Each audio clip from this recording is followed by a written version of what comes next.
Hello, Hello, everybody. everybody. Welcome to the SEO Lounge, where each month we host community training events with one of our IMG SEO instructors. We dive into the strategies that they are using to grow their organic traffic and conversions and unpack their recipes for success. Today, the title of our training is How to Create a Content Calendar That Drives Impact in B2B SEO. And our guest IMG instructor today is Viola Eva from Flow SEO. Lauren. So the workshop today is going to be perfect for marketing teams and content creators. If you want to interact with us, feel free to do so in the chat. I'm sure no one here needs convincing on the importance of content planning to drive content into your website funnel. And Viola is going to be putting some structure on how to best do your SEO in 2022. Yeah, so we're going to be joined by Viola very soon. But first, just a quick intro and the agenda for today. So I'm Andy, and my co-host, as always, is Lauren, and we're part of the IMG courses team. I'm based out of Berlin for now, and Lauren is based out of New York. So super happy to be here today, and it'd be great to know where you're all joining us from in the chat as well. Just give us your location, just a shout out to let us know that you are here. If you want to tell us the company that you're representing and your role in that company, that would also be super interesting. Lauren. So in case you haven't already heard of what we do in IMG courses, we are the largest SEO courses membership platform. And if you join us, you'll get access to 37 traffic and income generating courses from the world's top SEOs. We add a new course every month and cover various learning tracks from link building to technical SEO, on-page SEO, content strategy, agency and team management, and even black hat training. Membership is only $97 a month, and you get access to all of this plus a bunch of bonuses like a library of SEO tests and more. So if you want to check us out and join it, you can go to internetmarketing.gold. Thanks, Lauren. So yeah, it's the last SEO Lounge for 2021. I hope everyone's had a super good year and looking forward to having a little rest over Christmas and New Year if you celebrate those occasions. I know I certainly am already in the Christmas spirit, Lauren. Absolutely. Very excited. So yeah, welcome to the community members out there. Any connections that we have through LinkedIn, through our the various Slack groups, our Facebook community, and also our email list. I think today we have about 250 people planning to show up. So welcome to everyone. Lauren. Yeah, we'll try to get in as many questions as we can during the workshop, but if we don't get to yours, hang around until the end. We do an AMA session afterwards. So yeah, if you aren't sure where to add your questions, if you're on our live stream on our website, then just to the right-hand side, you should see the chat box. If not, just refresh your page. If you're having any issues with that, there's a link to our YouTube Live underneath the video box. Or if you're in Facebook Live or LinkedIn Live or YouTube, just use the chat box there. They all come through to us, and we'll definitely try to get through to your questions. If we don't get through to them in the actual workshop, then hang around till afterwards when we have the AMA session. Quick intro to Viola, and then we'll bring her in. So I've been following Viola's career for probably about 4 years now. I've even shared a stage with her on occasion, albeit a very small stage, but I've watched her career, and her public profile soar in a very short space of time compared to many other influencers in the space. So just to dissect that a little bit, I think what really fascinates me about Viola's mindset, both in her career and also as an SEO, is her really deliberate and focused approach to growth. So where a lot of people have kind of shiny object syndrome, where they're just sort of chasing whatever the lowest hanging fruit seems to be at the time, she's very contemplative and sets clear and long-term goals for herself based on what's actually meaningful to her. And then she just ignores all the noise and powers through on achieving those goals. And so it's because of that that Viola has seen some of the best stages in the SEO industry, including Ungagged, SMX, MicroConf, Search Marketing Summit, just to name a few. In fact, Viola has even hosted her own digital marketing conference for a couple of years in Bali called DMSS. Awesome conference. And Viola is also a regular contributor to Search Engine Journal, has her own SEO consultancy based out of Berlin called Flow SEO, and is even on the homepage of hrefs.com. Viola, welcome to the show. How did we do with that intro? And tell us, how did you get onto the homepage of Hrefs? Interesting. Thank you so much, Andy. This is by far the most beautiful and best intro that I've ever received. So thank you. I'm very, very grateful for our friendship and your support in the last few years. How did I get to the homepage from Ahrefs? Tim asked me if I wanted to leave a testimonial. I did, and boom, I am on the homepage. Yep. Wow. I think there's probably about 3 SEOs in the world that can claim that they're on the homepage of Ahrefs. So since last month, I also have my my first guest article on their website. So if you go to their website and you reach a research landing page SEO, the guide you'll find is written by me, which I'm super happy and excited about because I really wanted to publish on their website for a long, long time, but they don't really get many writers on it. And so I'm stoked. Awesome. Right, okay. Great. So we know that first and foremost, you have a deep understanding of marketing principles and consumer psychology and also SEO. So what are your primary drivers and how would you describe your philosophy when it comes to SEO? Right. I think I said this before, and you are hinting at this, is like in many ways, I'm most interested in marketing and psychology first.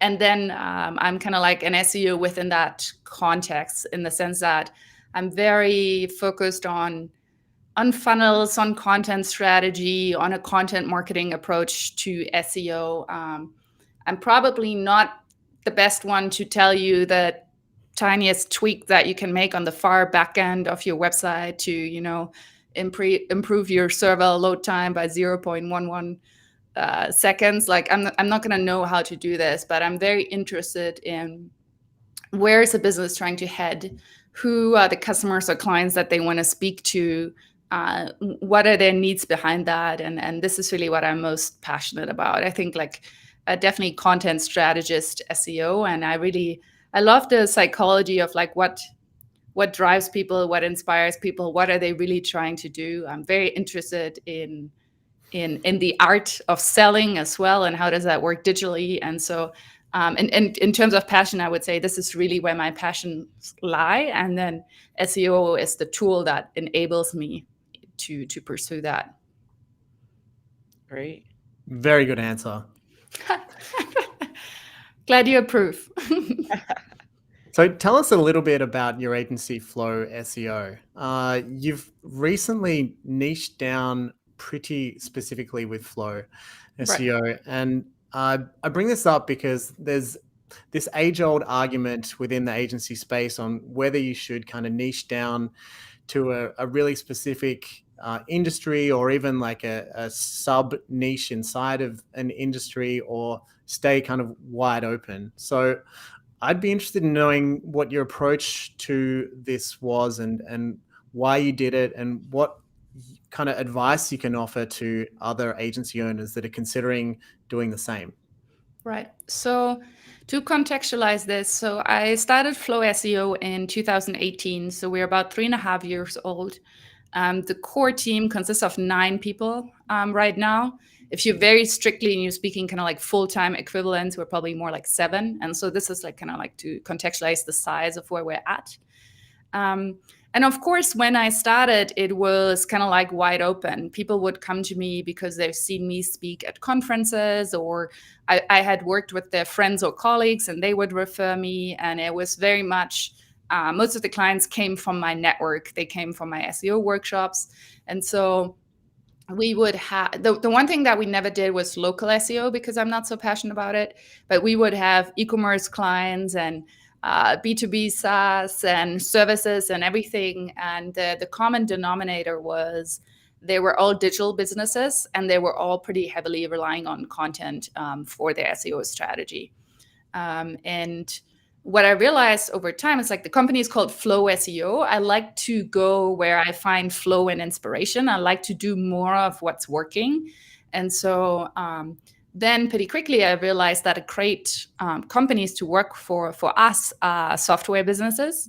And this is predominantly, I realized, because of the marketing managers that worked there. I realized these are the people that I have the best understanding of SEO, that I vibe with the most. They're kind of like mid-30 to mid-40s, like digital marketeers that, hang out in the same tools, listen to the same podcast that I do. We're just on the same page with each other and cooperating was really easy.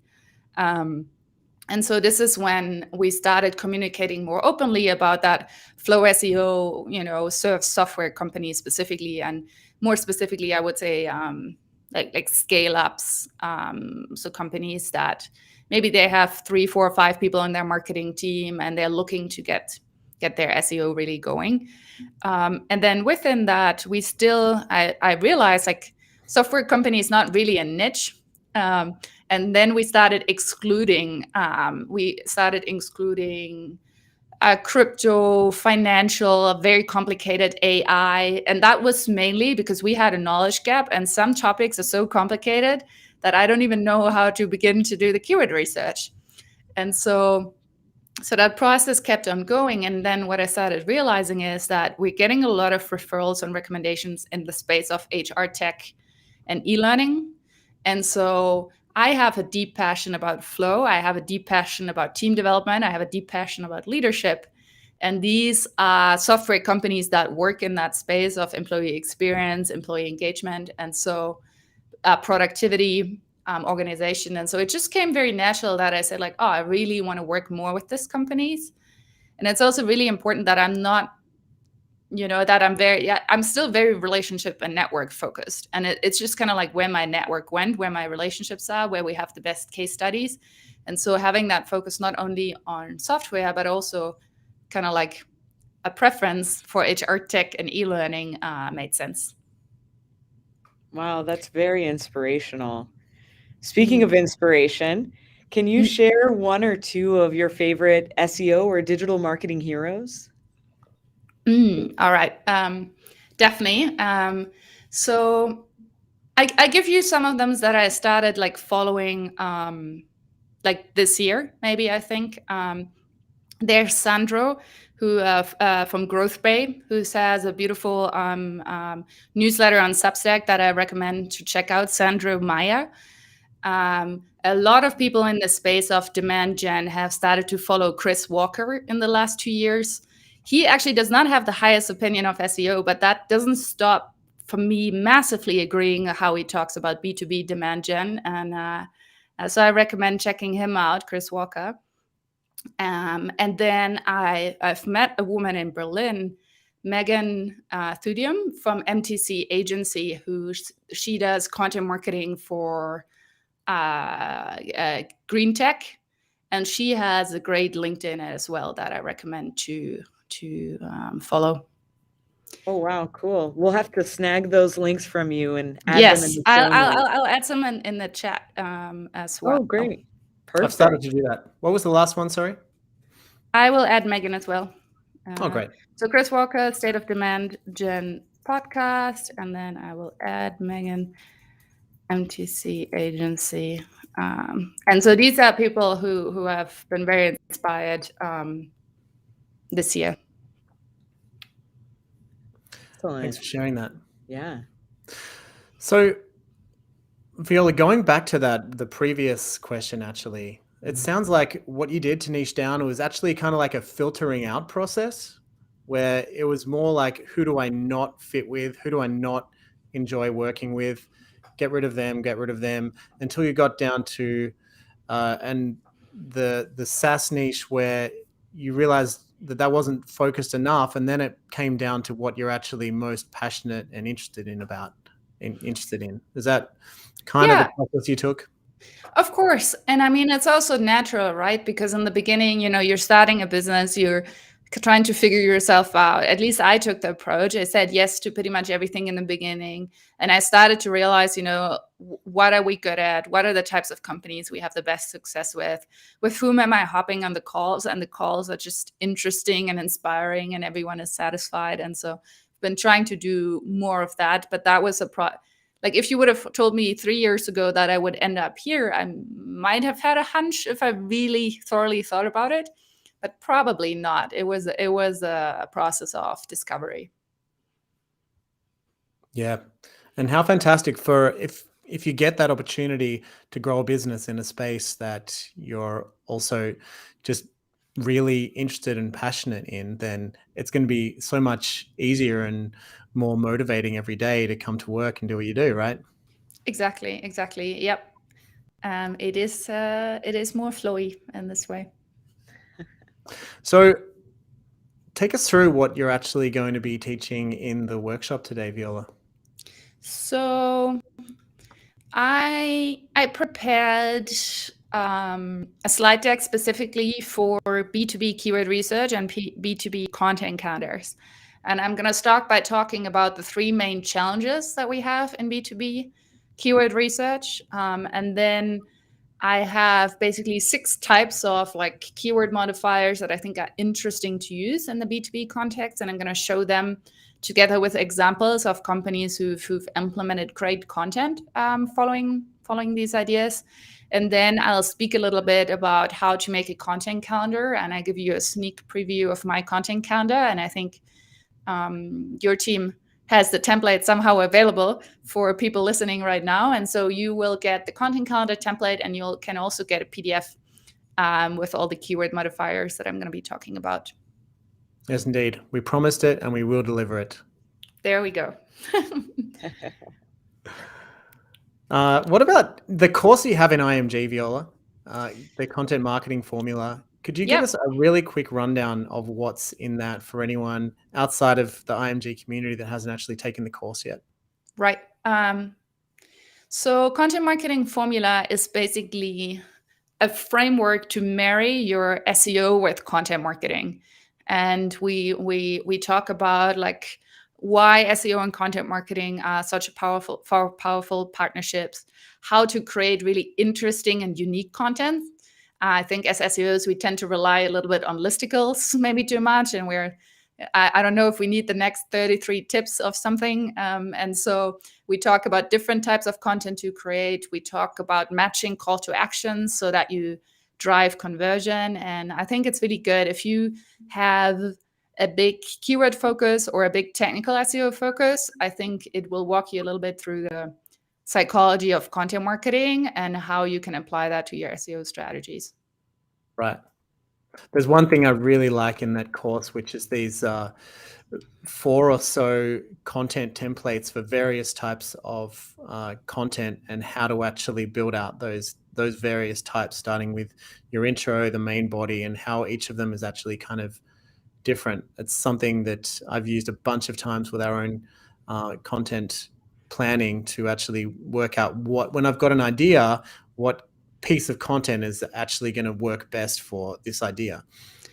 Exactly. So to summarize the course in one sentence, maybe you have a keyword, you have a blank page. And so how do you make it from a keyword and a blank page to something like interesting and conversion driven? And that's what the course is about. And this is also what the article templates help with. I'm going to pop a link in the chat for anyone who's interested and wants to find out more about that. we're ready for you to start the workshop, Viola. If you are ready too, then Sounds good. you can bring up your slides and we can get started. I will share my screen, and then you have to tell me a little bit how that's going to look like. So you're seeing the slide deck now, is that right? Yep, the slide deck, and then you're still on the camera as, Perfect. in the corner. Okay, let me see. How do I actually start the slide deck? Just hit present in the top right. Present. There we go. So, There you go.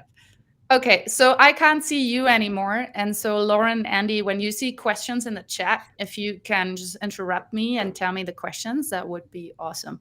We will. That's our job. There you go. All right. So I'll skip the intro. We've talked a bunch already about the things that I do. I want to give a shout out to the Flow SEO team and all the things that they're doing. And yeah, so this is what we're going to talk about. We're going to talk about the challenges of B2B keyword research, the art of using B2B keyword modifiers, and then creating the content calendar. And then I do want to give a word about B2B and content types specifically in the end. And so firstly, just to kind of like, you're all smart people, a lot of you are SEOs, but just that you have heard me say it, of course, there's no such things as a B2B algorithm. I mean, Google is Google, whether you're trying to target a business or whether you're trying to target a consumer. And then also, I would like you to be aware that when we talk about B2C, so business to consumer versus B2B, B2B is really just targeting people who work in businesses, right? And so even if we talk B2B and it sounds like there's like these two units, these two objects doing something together, it's really people in one business doing something with people in another business. And I think that's what we have to keep in our mind when we talk about keyword research for B2B. But there's a certain set of challenges that comes when researching keywords in a B2B context.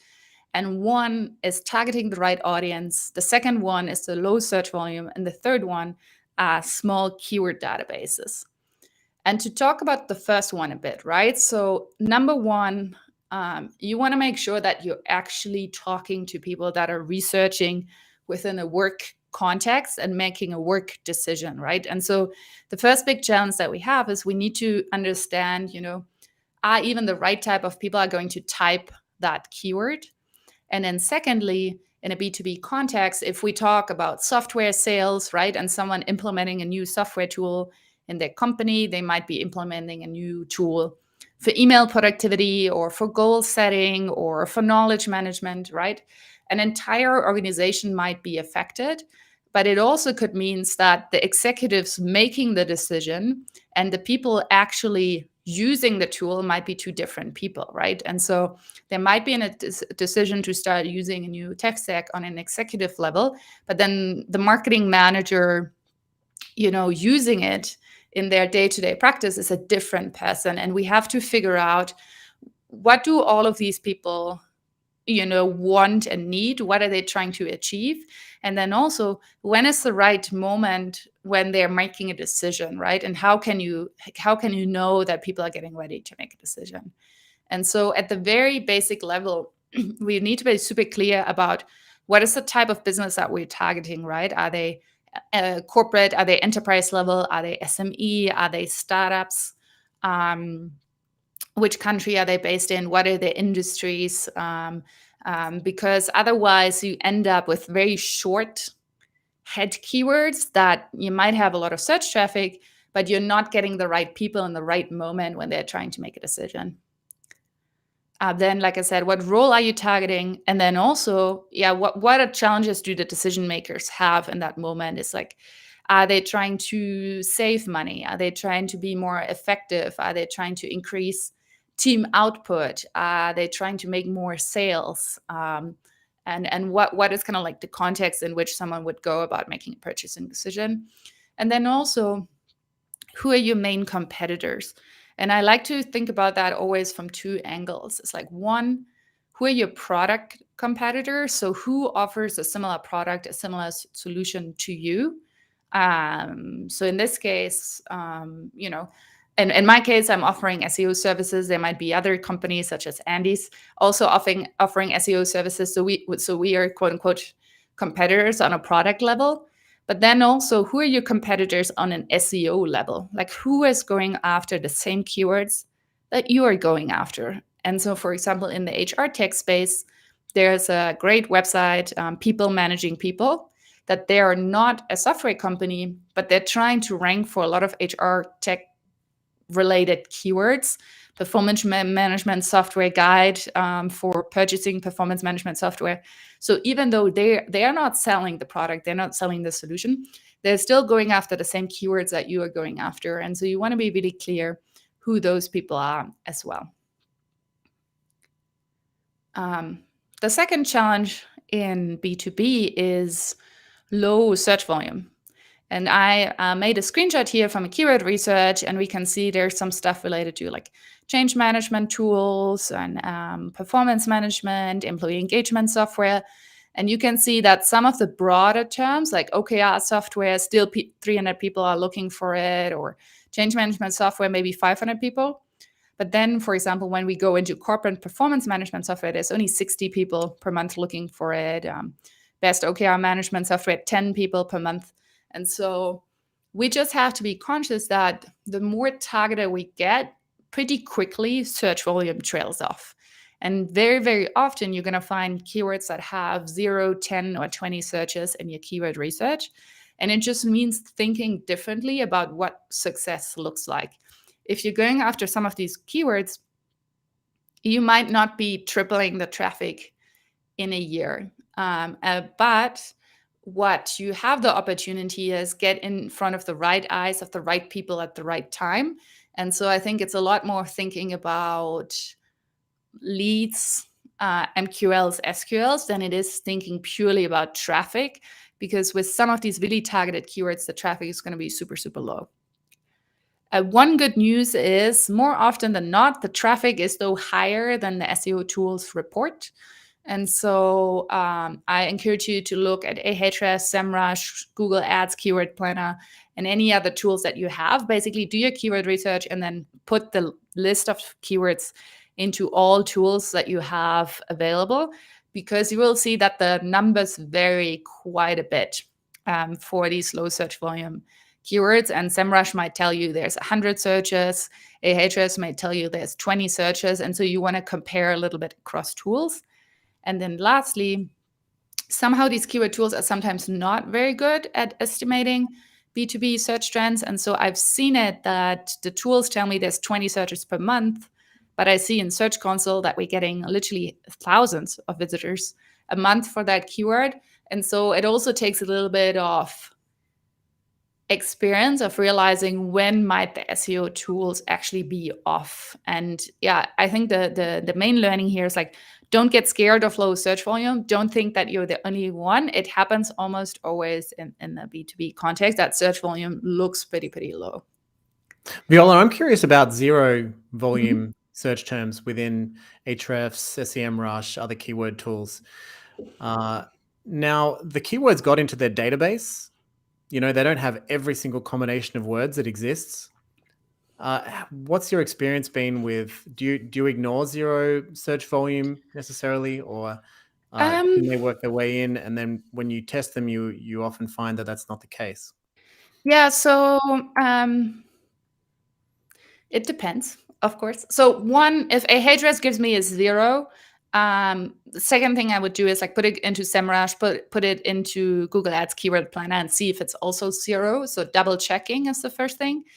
And then I would look into your Search Console and see if you do have like a similar topic already, and what kind of like traffic are you getting there, and is there something that you could learn from it. And then I think it depends on how mature your business and your product is. And so if you are very innovative and you have a very new product, or you're in a very kind of like new and up and coming space, like for example, we have one client right now in clean tech that they're doing something that no one is doing, and so people are not specifically looking for it. I think then you kind of have to take kind of like your SEO experience and think like, okay, for similar products, but that people know, like what type of like keywords and queries would they use, right? Like best practices or challenges or trends or improvements. And I try to work off that, even though the keyword tools tell me 0 or 10 today. Which actually perfectly fits us into the next one, which is like, not only do we have a lot of keywords that the search traffic looks super low, but also the keyword database might be small to begin with. And so, for example, actually, now that I look at it, it might not be the best keyword because it says enterprise performance management and then says startup. It's kind of like a contradiction. It should have said performance management for startup.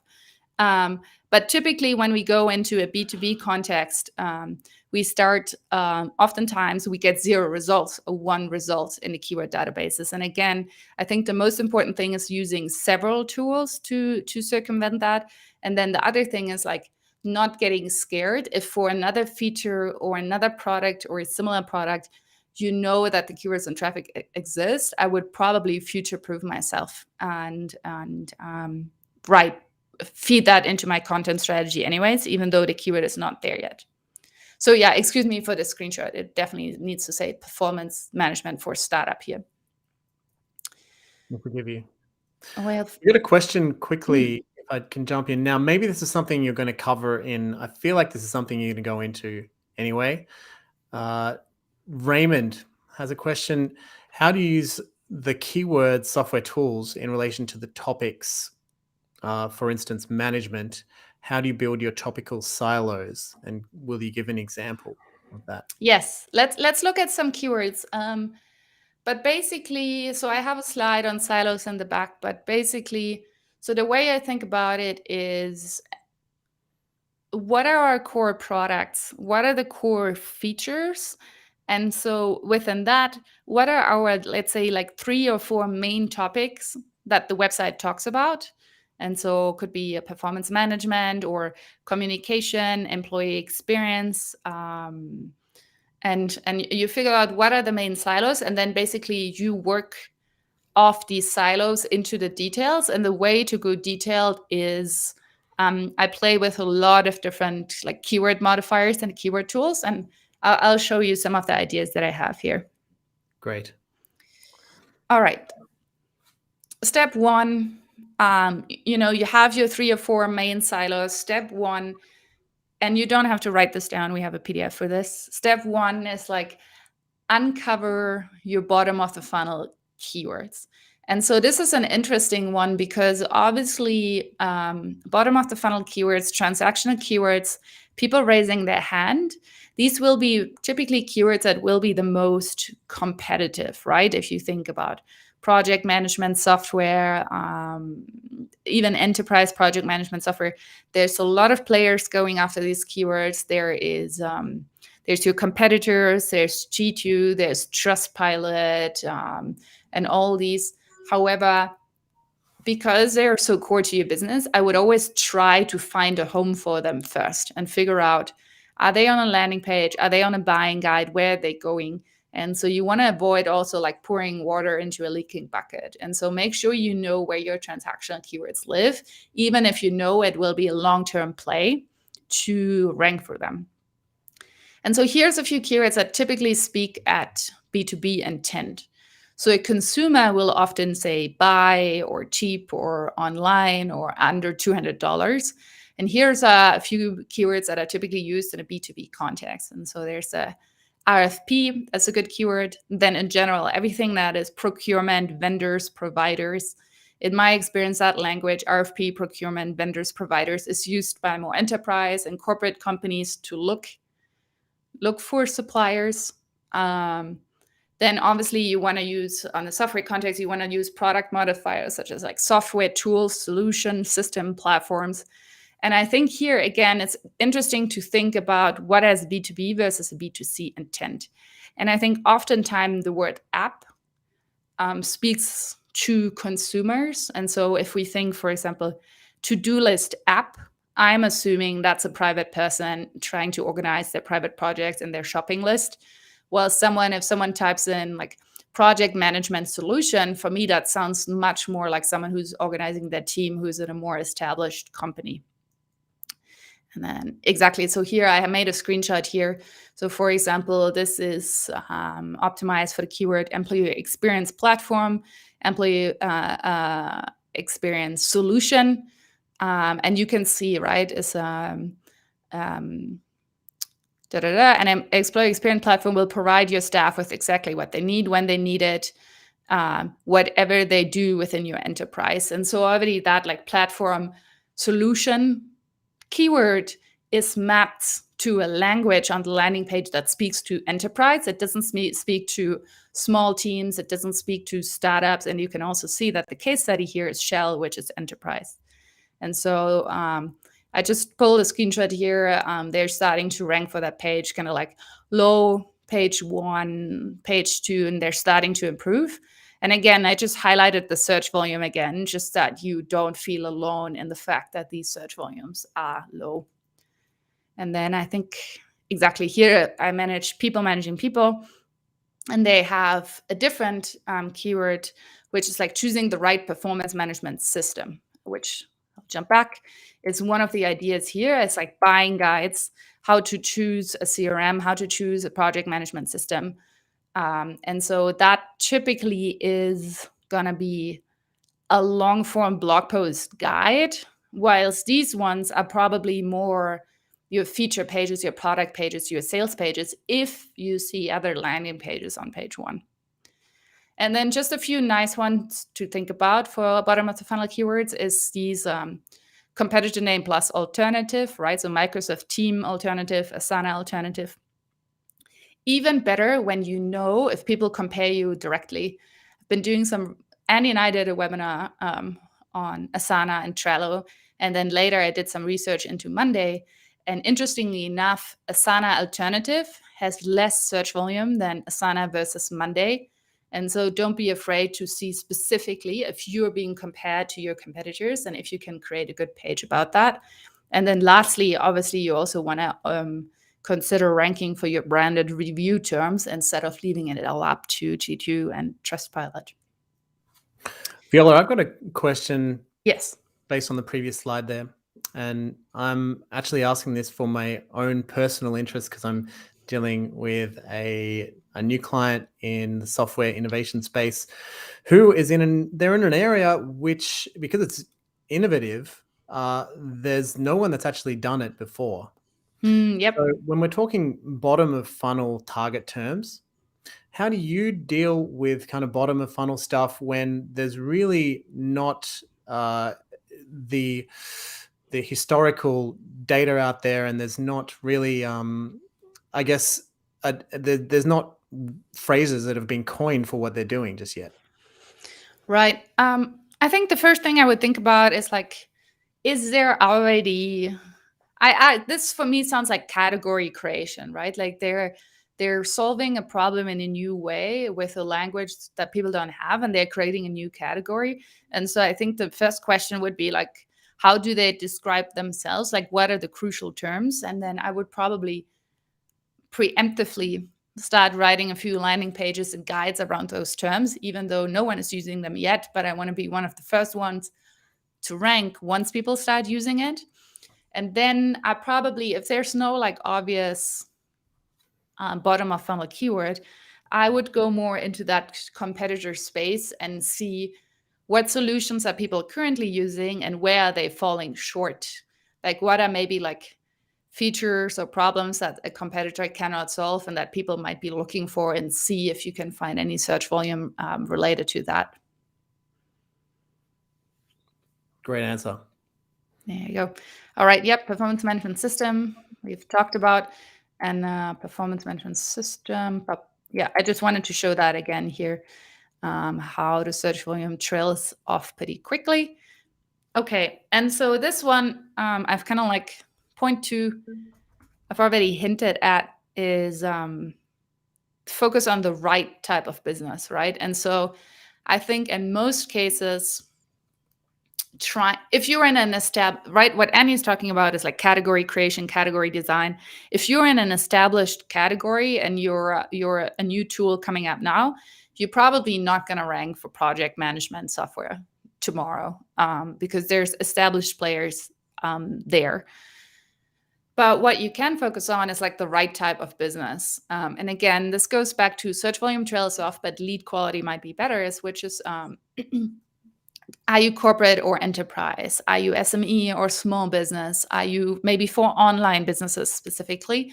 And then again, adding those keyword modifiers into your research to make sure that you're finding the right type of terms. And so, yeah, here, this is one of the examples. This is where it's done correctly. So you see here project management, right? And project management in general and everything it's related to. You can see the search volume is huge, but the difficulty is also super, super hard. But then once you kind of like niche down into enterprise, you can already see that enterprise project portfolio management, enterprise project management software, enterprise project management tools, the difficulty actually dropped significantly compared to the general space of project management. And so niching down by the right type of business, both for your landing pages and also for your articles and content pieces, I think is a very good and smart way to start.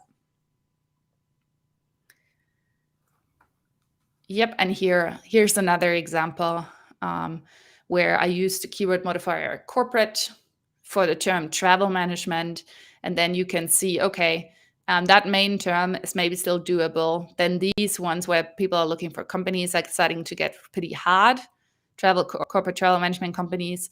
But then, for example, the corporate travel management software, there are some significantly lower difficulty that you could be looking at to go after compared to just simply picking travel management. And travel management is an amazing keyword because this is one of them where the lines between B2B and B2C are super blurry. Corporate travel management is very obvious that people are trying to like book business trips, whilst travel management, it's maybe a bit of a clunky way to say it, but it's still something that people use to kind of like map their private travels, and this is not what you're after in this case. All right. Then how do we find like B2B content ideas? Again, similar idea is what are some keywords that you can attach that make it almost always the case that it's a B2B topic. And so, for example, again, this like business type, like startup work culture, something that can work. But let's say you want to talk about a topic like diversity and inclusion. And if you type in diversity and inclusion in general, you're going to find a lot of different information and a lot of different avenues to go down. And it doesn't necessarily tell you if someone is trying to think about this in the context of their company.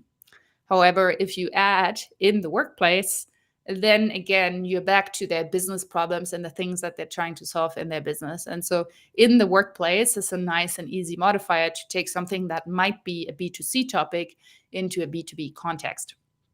And then the other one is just that word employee. And so if you just use a filter and then you filter by employee or maybe also team, then you straight away going to get keyword suggestions that are much, much more related to B2B. And then Culture Amp is one of the software tools that I love for how they do SEO content. They, for example, they created this article. And from here, then it's very, very clear that people who are looking to make diversity a priority in their company are going to look for this. And then I just wanted to show that example of employee. Here, we have a screenshot of what if you were typing just communication as a keyword, as a seed keyword. So you type communication as a seed keyword, and then you get super hard difficulty. You need 330 links. The search volume is huge. And then simply by filtering it only by the word employee, which takes you like 2 seconds to do, you already got a bunch of keyword ideas that are lower in traffic, yes, but also significantly lower in difficulty and already targeted at business. And so yeah, the employee keyword filter is a nice one. All right. Step 4 when finding keyword ideas for B2B is becoming ICP specific. So ICP is your ideal customer profile, which comes back to what I said before. It's like, whom are you really targeting? What are their industries? What problems are they trying to solve? And so number one is like modifying your keywords simply by the industries, right? And so it's like trends in retail, employee engagement ideas. Again, we have a B2B context here, but still pretty broad, but that for restaurants. And then you have that very specific target audience there. Or, okay, we have a use case related to onboarding. You could do onboarding process template. And then also like problems that you're solving, like reducing unplanned downtime could be something that you're looking at. Trends is one of these keywords that, interesting enough, the SEO tools always tell you there's low search traffic when the search traffic is actually always really high. And same for challenges. Somehow these are reported always as 10 or 20 searches. And for most clients, I've seen these keywords have like way more traffic. And then lastly, statistics could be a good one as well.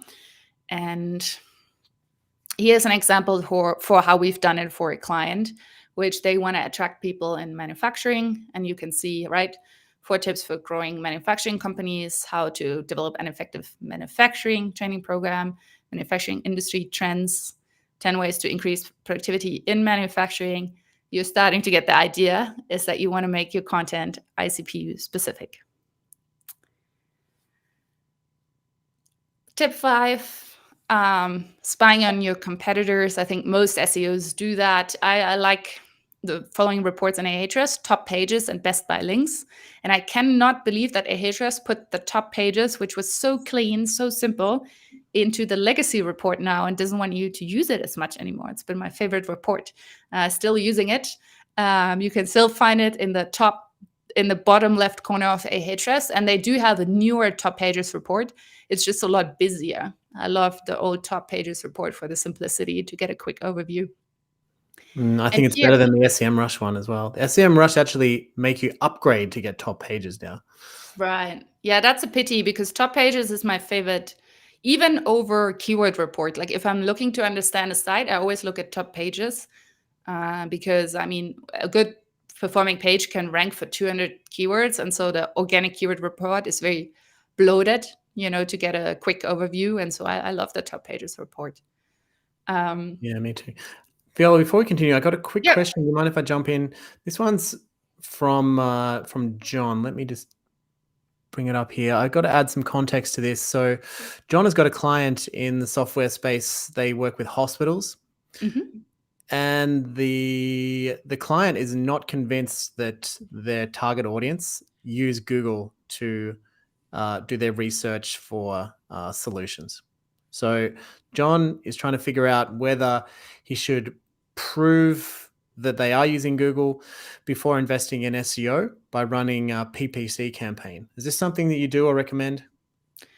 One, I think the question is like, are people searching on Google for this or not? It's like keyword research is essentially your market research. And so if you take the 4 tips that I've already shared and put together very specific keyword research, very tailored toward hospitals, I would start that because start with the keyword research, say where the opportunities are and tell them like, look, just because and again, I think because you're trying to make a point with the client, I'm 100% positive that people look for this on the internet. The point that I would make is compare a few different keyword tools, maybe some Search Console traffic if you already have it, maybe Google Trends report, and use that keyword research as the first, proof that people are looking for it.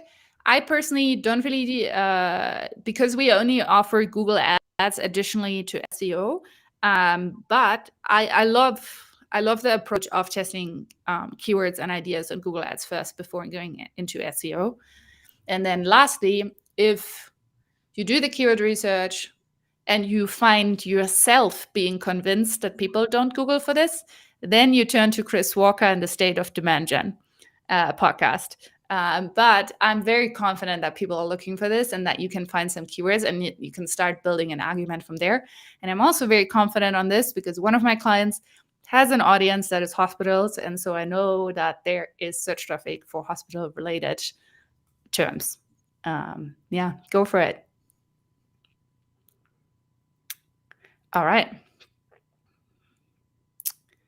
Spy on your competitors. All right, spy on your competitors. So if all the 4 ideas that I've presented to you are not giving you the amount of keywords that you want, or you still want more, spy on your competitors. Use the top pages report, use the best by links report, and then specifically, I recommend using the best by links report to come up with content ideas that are a bit more destined to organically collect backlinks. And so if you see that your competitors have a lot of like listicles, statistics, or best of pages, I think might be a good way to go about it. We looked at this, like G2 really went out of their way with their statistics pages, industry plus statistic pages, and there are a lot of their best linked to pages. And then also they had a play where they would present kind of like the best vendors in a certain area, and then people were obviously proud for being the best vendors and would share that article and link to it. And so that's just a little FYI. As you're on the hunt for content ideas and looking at your competitors, have a look at what they do for pages that are maybe a bit more destined to get links as well. And then tip 6, bonus tip, which maybe that should be tip number 1, is what you've been doing with the keyword research right now is basically you've been trying to learn from the market. And then I want you to go back and basically learn from your own data and learn from your own company, which means you absolutely need to look into your Google Search Console, and you absolutely need to look into it because keywords figures might be wrong or underreported in the SEO tools. And so if you go to performance, search results, and then the queries report and look at your non-branded keywords, of course you can look at traffic, but I think as you're trying to get an idea for new keywords, you really also want to look at impressions. And then if your impressions are way, way higher, you know that more people are looking for it than the SEO tool told you they would be. And then we just spoke about ads. If you have top converting keywords in Google Ads, typically I would try to target them with SEO as well.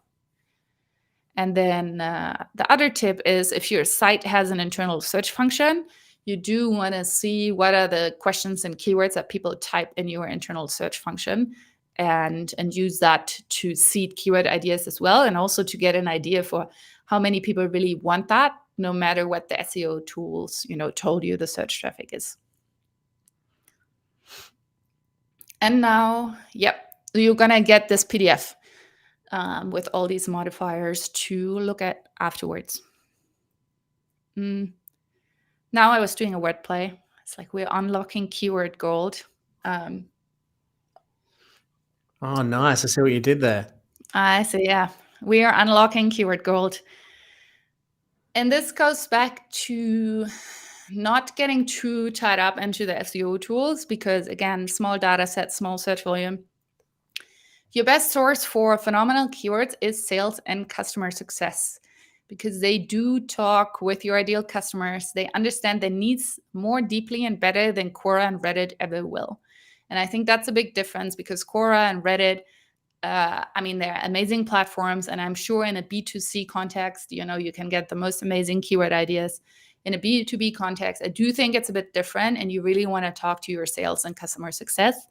And I told you, it's interesting to see also the differences between sales and customer success. I have marketing teams give me a list of competitors, and then I have them give me their sales documentation, and then they would note completely different competitors that people, mention in like sales calls. And so if you are in-house, I definitely think that you should either conduct customer success interviews or sales calls if you can as a marketer. If you cannot, I would definitely recommend to watch recordings or look over them. And then if you're an agency like me, definitely ask for, the documentation that sales has to pitch certain features or use cases and see what language they have in their pitches and what objections they talk to, etc. And I've found phenomenal keyword ideas in these documents. Yeah, and then last one here, also this kind of like goes to internal search and unlocking your keyword gold. Most of the tools will have a help desk or support center Intercom, Confluence, whatever you have, and seeing at, what are the most common support tickets, what are the most viewed tutorials, what are the most viewed knowledge base articles. Again, unlocking keyword gold. Like, this is where you can really find good original stuff that the tools don't know about as much as you do. All right. Stop you there for one question. Yes, Viola? please. I was about to say, let's stop the chapter of finding keywords, and let's close out questions on finding keywords, and then we talk about mapping them. Okay, great. Just before we go to that, we're 5 minutes before the end of the hour. Yep. Maybe just give everyone an update on how long we expect to go for, in case they've got meetings to attend or. Good question. I can be quick. Give me like 5 to 10 to wrap this up. There's no rush. Kyle went for 2.5 hours last month. Okay, let me say that. I will speak through the presentation for another 5 to 10 maximum, and then I stay for as long as people have questions. Great. Okay. So I didn't know 2.5 hours was an option. So. Well, Kyle breaks the rules, doesn't he? Definitely. Vincent just has a question on balancing content creation versus link building in content marketing for B2B. Now, how do you kind of sort the resources between the content writing and creation versus the link building that you're doing? If you ping me on LinkedIn, I'll send you a little chart that I have about this. But overly simplified, I say, if you are a brand new or young business and you have never done SEO, if you have no content and no links, I would super hard push for content creation first for like 6 months or so to build a foundation, to build out the website, get more pages, get more word count, get more keywords, and probably start trickling in links, and then start going more aggressive with links after 6 months after you actually have a foundation of content. If you have a whole lot of content and no links, I would go into content optimization and link building at full speed, which is sometimes what I see with clients. They actually have brilliant content teams, but they never did any distribution and link building. If you have a lot of links and no content, which, believe it or not, this happens a lot with startups when they get funding rounds and they get featured in all kind of amazing press and they have all kinds of amazing backlinks, but they have no content, then you would want to build out your content first. And if you already have lots of content and you already have lots of links, you'll probably go 50-50. You seem to be in a pretty good spot. That's a superb answer. And I 100% agree with everything you've said. One thing to add to that, a recent study which we just finished internally, we haven't published it or anything, but if you think that creating and publishing content that doesn't necessarily get backlinks does not affect your authority scores, that is totally wrong. It does contribute to the authority scores. That if it is starting to get some traffic and impressions, it will actually increase authority scores without actually needing to all the time do link building. Yeah, agreed. All right, let's talk about turning all these keywords into a content calendar. I think at this point you should be having a good set of keywords, but a good set of keywords, maybe this means you have 300 or 400. I don't necessarily think you need to have 5,000 in this, because again, the focus was being specific, thinking about use cases, thinking about the right industries, and then you want to turn that into a content calendar. And it would not be my presentation if I would not show this slide at least once. And this time I've turned it in my green branding. It used to be pink for 4 years. Now it's green. If I could summarize all of my SEO advice in 2 sentences, I would say 1 topic per page, 1 page per topic, and then build links to it.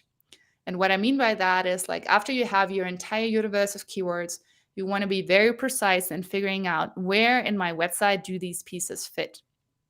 And so, like I said in the beginning, you probably want to find out the 3 or 4 main clusters or main topics, main silos that your website is about. And then within them, you want to figure out, am I mapping against a landing page, against a blog post, against a guide, against a pillar page. And the way to find this out is typically by looking on page 1 and seeing what type of content is performing really well, and can you create something similar to this. And what I do then is like I try to give clients all the information they need to start writing the content. We are not a content writing agency, so we give content briefings to clients and they create the content because they're the subject matter experts. And so when we map keywords, we always give the topic or main keyword for an article. We tell them whether it's a new page or an update, because again, one page per topic. If we already covered the topic, we want to update that page and not create a new one. We give the page type, we give the supporting keywords, and then just for reference, we give the search volume and the difficulty of the main keyword. And then we give the suggested URL. And then our content counter has a few, let's say, content operations columns, like, is the topic approved? Do we have a content briefing? What month is it planned? Do we need to redirect some pages, etc.? And it is just a nice, neat little spreadsheet that somehow looks like this. Main topic, keyword checking, then the supporting keywords, the search volume, the slug, and then the content briefing. And you will see that plus a few other columns in the template that we're sharing. And we're basically filling this out by picking our target keywords in the keyword research and then adding them into here. I've raved about Culture Amp before, and this is the top pages report by Ahrefs, which is so neat and clean. If you want to get inspired by people who seem to have an amazing SEO-driven content counter, I recommend for you to look under the hood of Culture Amp. And also very good, because these guys are doing a super good job at targeting their keywords really well, is EduMe. And so if you need some inspiration, how a content counter could look like, how good keyword mapping looks like, how it really looks like to only cover one topic on a page, these are two sites. These are two sites that I recommend for you to check out.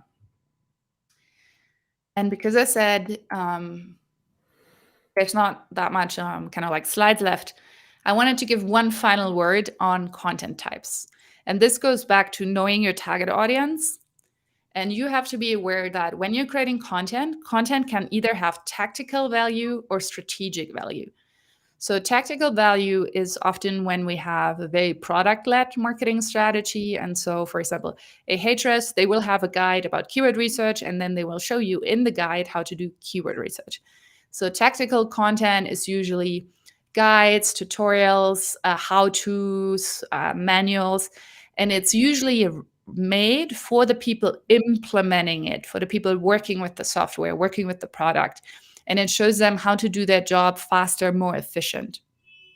And then there's content that has more strategic value, this is usually concepts, frameworks, strategies, mindsets, and typically it's read more by managers, C-levels, executive decision makers.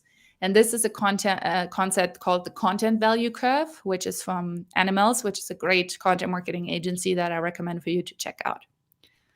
Now, what they are saying is they're saying your content lives somewhere on this spectrum.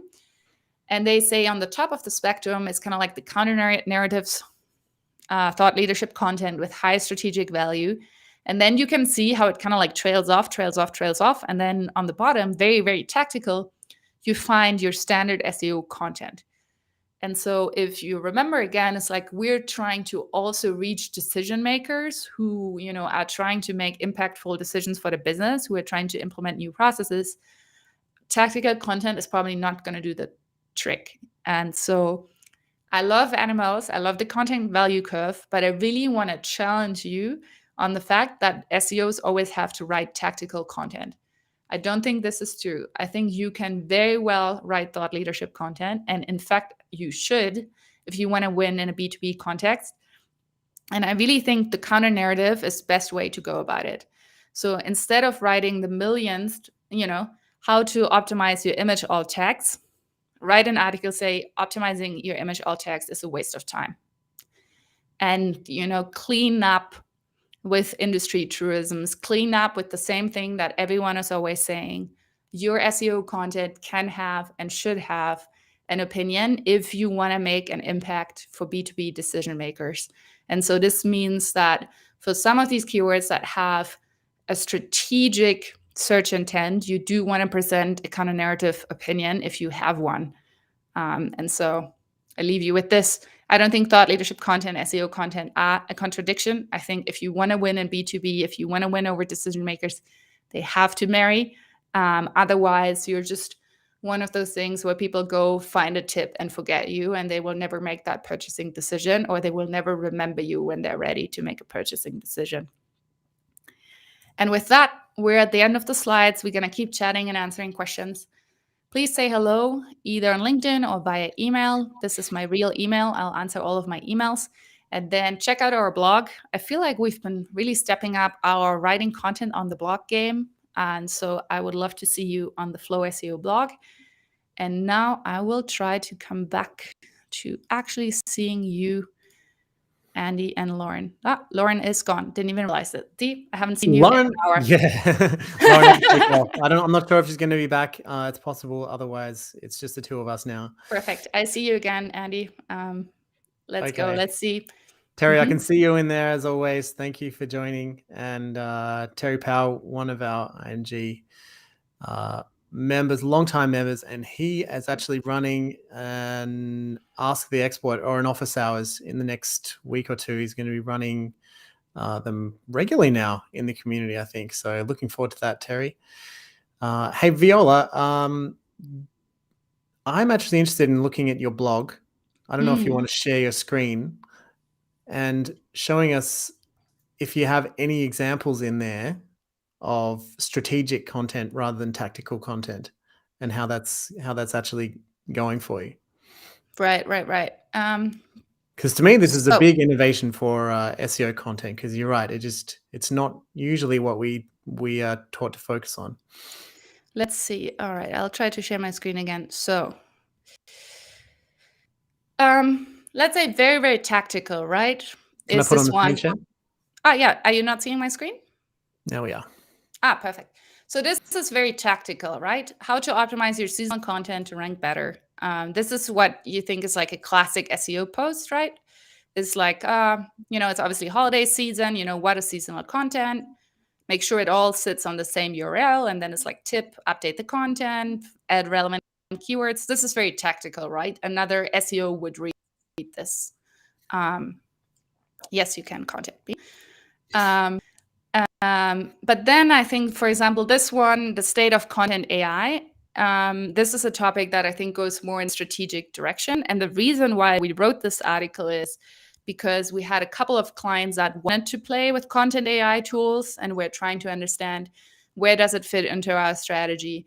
And I realized that I have an opinion on this, which is kind of like against using content AI for your regular blog posts, but I do see the purpose on it, for example, on large-scale platforms or e-commerce sites for like product descriptions or page titles. And so this is a more strategic perspective where I'm talking about what are the benefits of human written content, what are the benefits of AI written content. And this is more a strategical article. And then I think also these like thought leadership versus SEO, this has been kind of like my pet peeve, like, is it a versus, can it be combined? And this is really also more a mindset piece. It's like, what are your prejudices against thought leadership content? What are your prejudices against SEO? And the reason why I started writing these is just targeting. I mean, essentially Flow SEO, is a B2B service provider. And in the beginning, we were writing a lot of SEO tutorials, but then I realized it's always other SEOs reading these tutorials. But the people that I want to work with, the people that hire me are marketing ops, demand generation, content marketers, VP of marketing. And so they have other questions. They have questions about how do we implement a pillar page? What is even a pillar page? How do we use content AI? How do we feed with our thought leadership content? And so this is why we started like shifting a little bit our blog topics. This, for example, you're a part of this article. This is not an SEO play per se. This was a social media play, making you all like and share my social media post. This was a little bit more of an SEO play, right? Like difference between content marketing and content writing. I think that's really more the classic kind of like SEO article. And then this is a more strategic one again, right? Like when should you be outsourcing SEO? When should you keep it in-house, etc.? And somewhere, this is more tactical, right? How to research a blog post. And somewhere in there, you should find my article on why I think if you have 10 hours of your time, you should not spend it on image alt text. You should be writing 3 articles. This is my opinion on image alt text, somewhere buried in the blog as well. Wow. Okay. So it's super good to see that you are actually practicing what you preach, and you were using this, I guess, as a case study to actually demonstrate to prospects and clients how you actually can do this yourself, right? Yeah, and I think, look, one of my big passions is talking with other SEOs and exchanging ideas with other SEOs. And so this is why I have so many courses and so many tutorials. But I just realized that the questions that people ask me that VP of marketing, CMOs are just different. And I had an answer for them in my head, but we didn't have any written answers on our blog. And so, and another thing, what clients will tell you is we don't have time for thought leadership and opinion articles because our executives don't have time to sit down and write a 2,000-word article, which fair enough, they don't, and they shouldn't. And so I also often don't have time for it. So you will see all of these articles are written by Sophie, our phenomenal content creator that we work with. And so big shout out to Sophie. If you want to work with her, let me write that down for you.com. I can only recommend her. She's a good friend and a great resource. But what we've been doing is like Sophie has been writing all of these articles for us. And the way it works is that she either interviews me or I record videos about my opinion. I give her the outlines, and then basically she writes the article. And in that article, it always says, I spoke to Viola. Viola says, da da da da da da. And so I think this is the way to go about this idea that executives don't have time to write opinion pieces. Yeah, they don't have time and they shouldn't, but you can still interview them, give them guidelines, get their input, and then write these articles. I love that. Viola, should we jump to a few questions? Yes. I see the first question is, do you from time to time use tools like Page Optimizer Pro? Yes, I do. Okay. We don't need to name names, but scientific on-page optimization and correlational tools are part of the mix. They are not part of my mix. And I do recommend to use them. And because the reason is, once you have a keyword, you want to see what is popular ranking, right? And you want to see what is the rough word count, what are the topics that other people are covering. And here's a trick again for how to make that then thought leadership. If you do want to use all the keywords that your competitors are using, but you have a different opinion, the way to phrase it is say like, this is a concept. The way people typically think about this is da da da da. Or the process that people typically follow is da da da. But I recommend you to do da da da da da da. And then, of course, you kind of want to show that you have a good opinion in the very top of your article, and you do want to have a clickable table of content. But this is a way how you can kind of like catch a lot of contextual related keywords that will come from pop. But if you have a different opinion, is to say like, typically it's done this way or this process, but I like to do it that way. Right. This question's from Anastasia. How do you decide when to update a content piece and when to write a new one, especially on a topic updates with a year in their title, like 2020, 2021, etc.? Perfect. So I'll put the article on how to optimize seasonal content in the chat. The trick for like seasonal content, so the stuff with the year in the title, is always publish it on an evergreen URL, right? Best Thanksgiving gifts. And then, for example, if it's a Thanksgiving article, you really need to update it. Like, when do people start buying Thanksgiving gifts? Maybe like 6 weeks before Thanksgiving or Christmas gifts. And so you probably want to update it in the summer, a few weeks before. For seasonal content, you want to have a cadence. Like if your content talks about tax deadlines, as soon as new tax deadlines are released, you need to update that in your content. And so for very seasonal content, map it a few months before the actual thing is going to happen, before Christmas, before Thanksgiving, before the new tax deadline. If you do have a lot of like 2021s in your titles, I would probably already start updating them now. Going through all your page titles, your headline ones, and start updating them for 2022 now, the absolute latest in January, I think. And then otherwise, we typically look at content pieces at least on a quarterly basis. So with the clients, we typically build content focus topics and focus keywords on a quarterly basis. And so these are usually then the moments when we run bigger content audits again. But then within the targets that we have for a quarter, we might be looking at it quite a lot. We might be doing smaller tweaks a few times, during that quarter. But I say for a small company with limited resources, I would probably run a content audit maybe at least every 6 months to kind of like see where you're at. And then for your specific target keywords in the quarter, you're probably tweaking them a bunch of times over the course of a quarter. And then, for the seasonal, again, I'll pop the link in the chat. It's exactly the article for you. Good to see you, Stacy, by the way. Thank you for joining. Question from Martin Luxton. I'm pretty sure, knowing you, that I know the answer to this question. Is there a reason for having your blog under services instead of as a standalone category in your top navigation? Or is it an SEO reason, rather? What do you mean is like having my blog under services? I think, did he notice that in your navigation of your own website that you have your blog under the blog is under resources. So there's a button says resources, and then there's the blog, and there's the newsletter.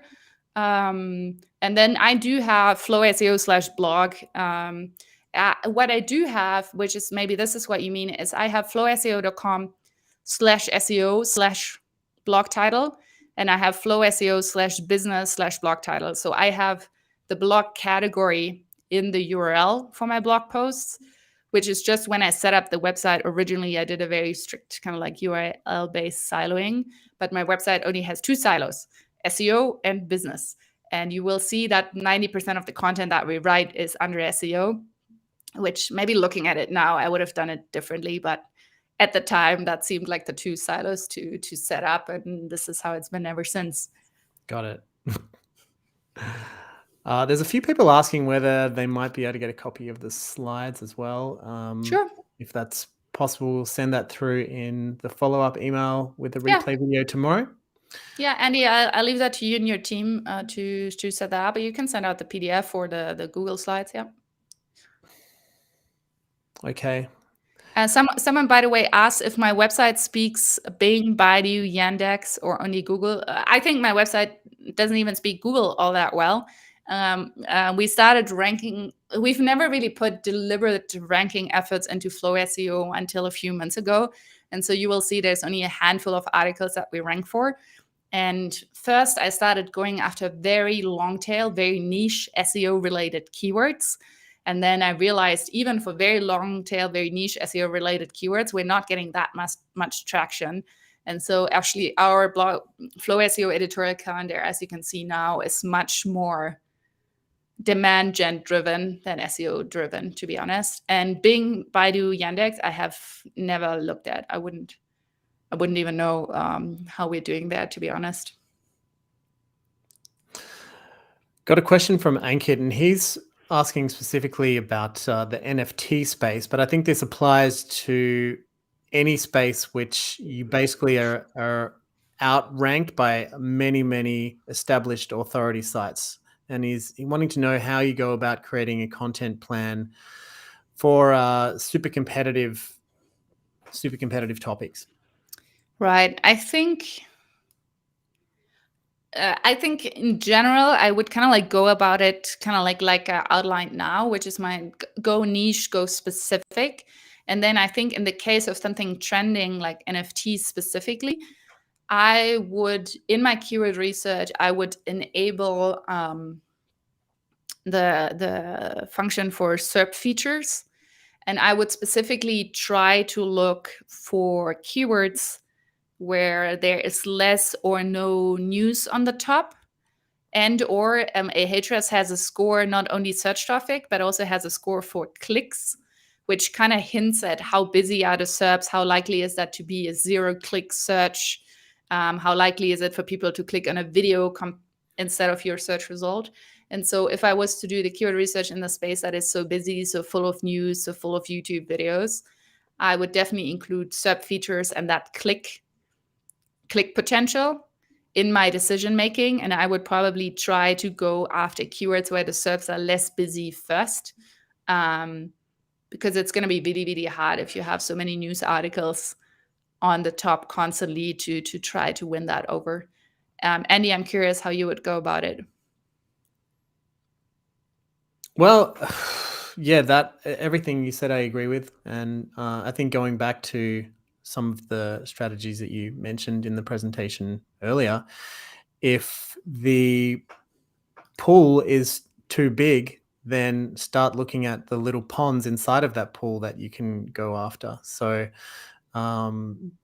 looking at phrases which, you know, not all of those phrases are going to be answered with good content that have lower competition levels. They might not be the same levels of traffic, but as you grow traffic from lots of individual smaller pieces of content, that will help you to increase your authority and increase the overall traffic to your site, which will enable you to go after higher traffic and higher competitive keywords over time. And those pages on your site which are optimized for keywords which you're not quite able to rank for yet will also start to increase over time without you even doing anything to those pages, Sheely, because of the other content that you've been getting traffic through that was less competitive. Yeah, love that. This question comes from Laura. So Laura would like to know how you handle a new B2B website targeting 7 different verticals on the buyers and sellers side. They finally got a blog out, but I don't know where to go from here. I love that. So the way I would go about it is, one, are the 7 verticals your 7 silos or clusters? Or do those 7 verticals have like certain things that they have in common? That could be, no matter the vertical, they all want their employees to be more productive, or no matter the vertical, they all want to improve their internal communication or their operational efficiencies. And so I would kind of like look at the verticals as a idea for that being my 7 silos or clusters. But then I would also see, okay, what are some commonalities, that use cases that span across these verticals, and do they make basically better silos? And I think that's the first big strategic decision to make, is like, do you want to structure and silo your content around these commonalities or across the verticals? And then basically from there, I think it's a matter of setting up good blog categories, either along the use cases or along the 7 verticals. And then having like a very good, think about your blog less than a blog roll sorted by date, which I think is a not good way to present information to begin with. Think about it more as a resource library, and think about like how you can have you get good and well displayed filters on the top that helps people to guide in the right direction if they want to look at one topic specifically. And so that decision I would make first. And then I would probably also use, assuming you're on WordPress, I would probably use a tag. So I would use one category for each blog post, and then I might add a tag for the 2 sides of the market, and then potentially have a filter function too, so that the one side of the market can filter only by the articles that are relevant to them as well. And I think probably your sales pages need to be separated, like for one side of the market, for other side of the market, and then maybe you have like case studies by industry or something like this. Long story short, I think it's complex, but I think the same rules applies as if you had less verticals to work with.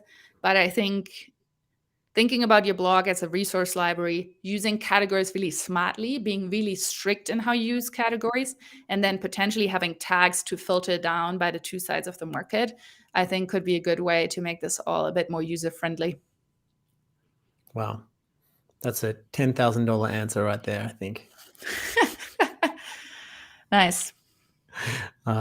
Ahmed's got a startup in Egypt, and they got a budget for SEO at around $5,000 a month, and he's trying to weigh to and for or against the having an in-house SEO team or outsourcing to an agency. Now, what would you do in this situation, and without being biased, if possible?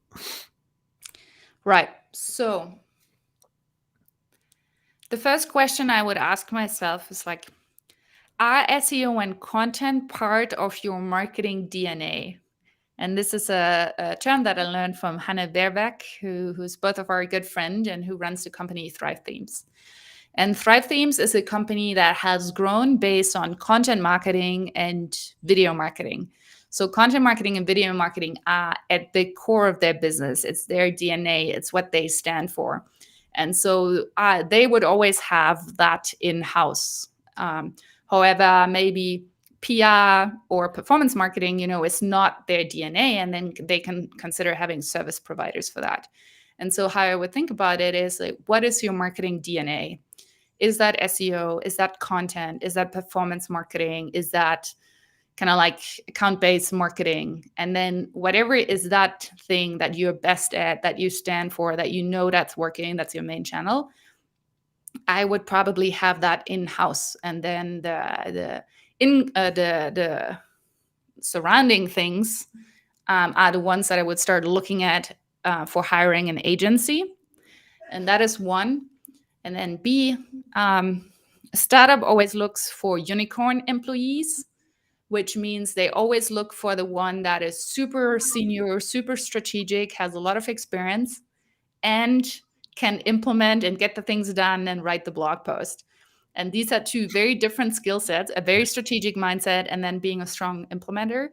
And you do have to be kind of like very fortunate to find a unicorn who can do them both really well. And so when you think about who's the person to hire in-house, if you're a really early stage startup, you're probably looking more for an implementer hustler, but you got to make sure that then you have the strategy and the strategy. And if you don't have the strategy, you probably need a senior or mentor or strategist to help you with that. And then probably, if you're really early stage, I would probably put a lot of budget towards implementation, people who drive it, only if you have a strategy. Otherwise, you're just throwing a lot of money out of the window.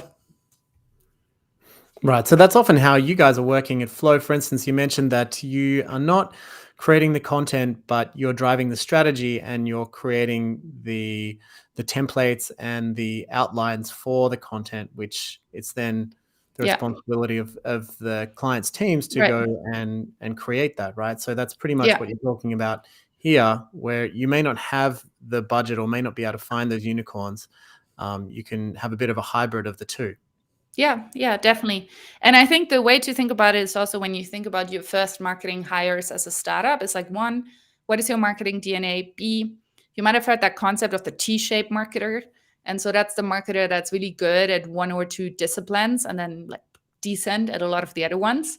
And then you just want to make sure that that T-shaped marketer has the T in the discipline that is your DNA, and then is somewhat across the others enough to at least see if it's done good or poorly.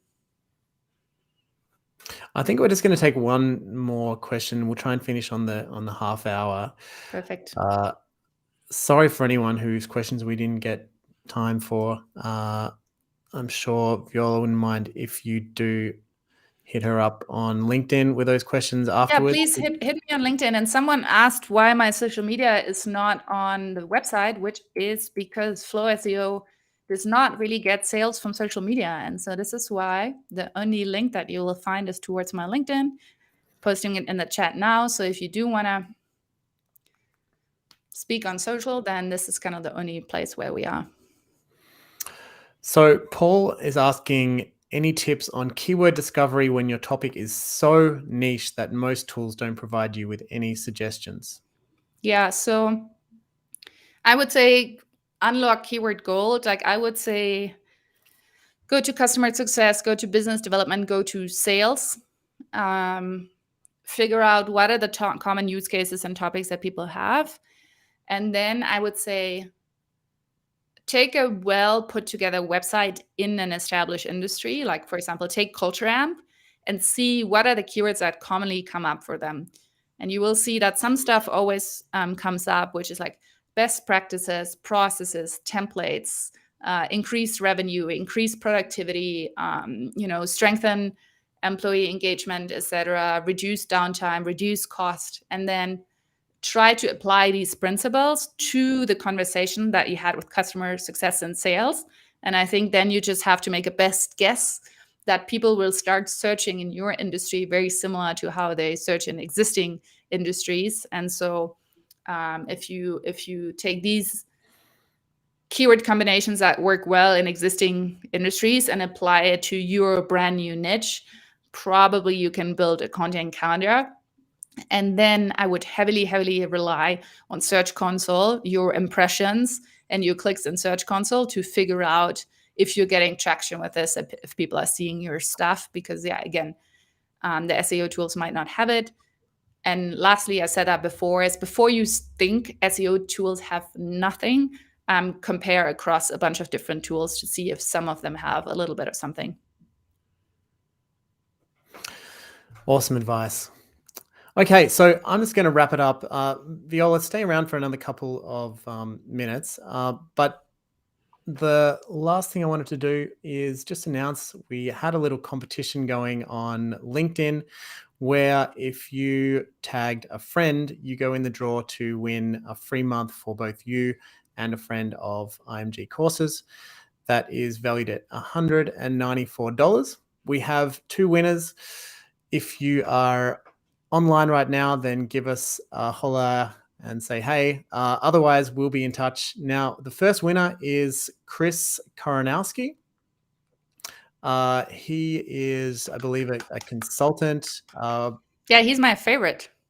I had a feeling you might know him, Viola. Yes. If you're thinking we're producing good LinkedIn content, you got to give credit to Chris.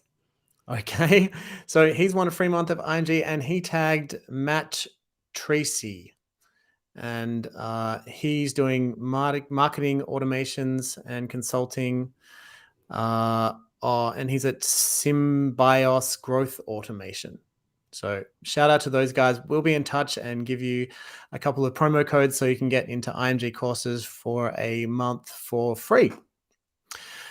So we're putting on these live workshops every single month, and we're using a relatively similar framework. We're bringing in an instructor from IMG courses to run through some learning and lots of great takeaways and actionable items. So if you want to stay up to date with the next workshops which we're running, if you just go to Internet Marketing Gold / the SEO Lounge, there's a link in the footer of our website. You can sign up there and get notified of our next events. So the next guest we're having on the show is actually Jason Barnard, the brand SERP guy. He's just released recently a course in IMG on brand SERPs, and he's going to be taking us through how to optimize your brand in the SERPs and take up as much real estate as possible. So I'm really looking forward to that one. Viola, I hope you'll come along, and look forward to seeing everybody else in the IMG SEO Lounge next month. Viola, thanks so much for coming along and being a part of IMG SEO Lounge this month. I loved it. Thank you, everyone who came today and joined the party, and especially thank you for everyone who asked a question. Ask Me Anything is always my favorite part of the webinar, and it's super nice to see that you're all so engaged and have that high level of questions. And so it's been absolute pleasure jamming with all of you today. Thank you. Definitely. We had a very high quality audience in the house today. Thanks everyone for joining, and we'll see you next month in January. I hope everyone has a great Christmas and holiday period, and we'll be online again around the 15th of next month. Bye, everyone.